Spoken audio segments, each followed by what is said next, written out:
Can politics become a force for good again? In his first address as Prime Minister in 2024, Keir Starmer stands outside Buckingham Palace to pledge a government of service and national renewal. Stay until the end to hear his powerful vision for rebuilding Britain brick by brick and the promise of unity. Good afternoon. I have just returned from Buckingham Palace, where I accepted an invitation from His Majesty the King to form the next government of this great nation.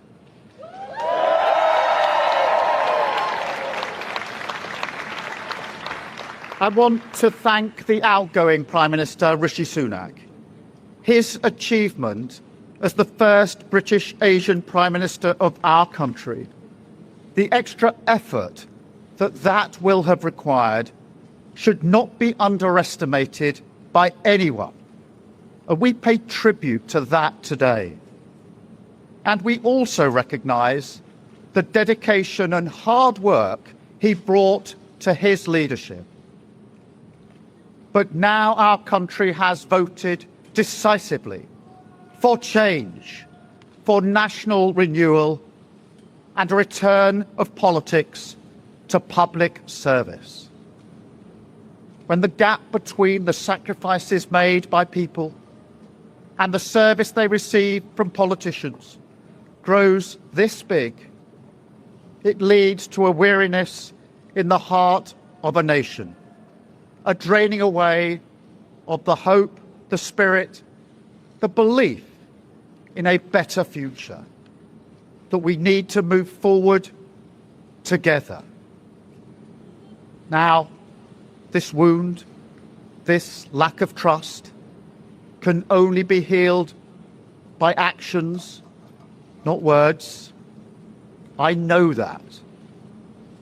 But we can make a start today with the simple acknowledgement that public service is a privilege and that your government should treat every single person in this country with respect. If you voted Labour yesterday, we will carry the responsibility of your trust as we rebuild our country. But whether you voted Labour or not, in fact, especially if you did not, I say to you directly, my government will serve you. Politics can be a force for good. We will show that. We've changed the Labour Party, returned it to service, and that is how we will govern. Country first, party second. Yet, if I'm honest, service is merely a precondition of hope, and it is surely clear to everyone that our country needs a bigger reset, a rediscovery of who we are, because no matter how fierce the storms of history, one of the great strengths of this nation has always been our ability to navigate a way to calmer waters. And yet this depends upon politicians, particularly those who stand for stability and moderation, as I do, recognising when we must change course. For too long now, we've turned a blind eye as millions slid into greater insecurity.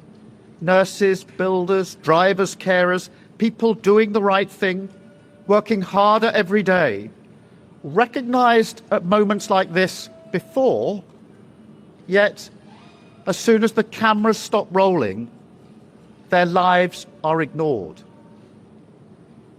I want to say very clearly to those people, not this time. Changing a country is not like flicking a switch. The world is now a more volatile place. This will take a while. But have no doubt that the work of change begins immediately.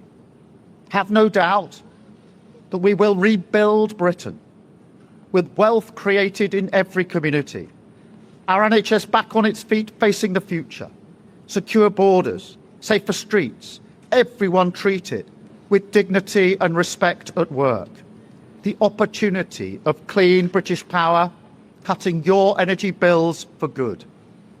And brick by brick, we will rebuild the infrastructure of opportunity, the world-class schools and colleges, the affordable homes that I know are the ingredients of hope for working people, the security that working-class families like mine can build their lives around.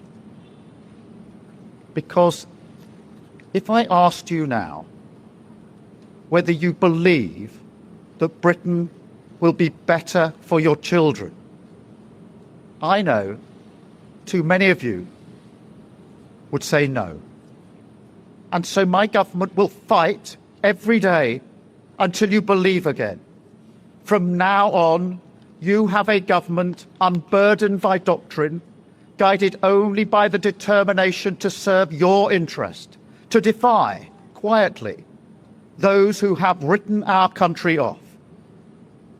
You have given us a clear mandate, and we will use it to deliver change, to restore service and respect to politics, end the era of noisy performance, tread more lightly on your lives, and unite our country. 4 nations standing together again, facing down, as we have so often in our past, the challenges of an insecure world, committed to a calm and patient rebuilding. So, with respect and humility, I invite you all to join this government of service in the mission of national renewal.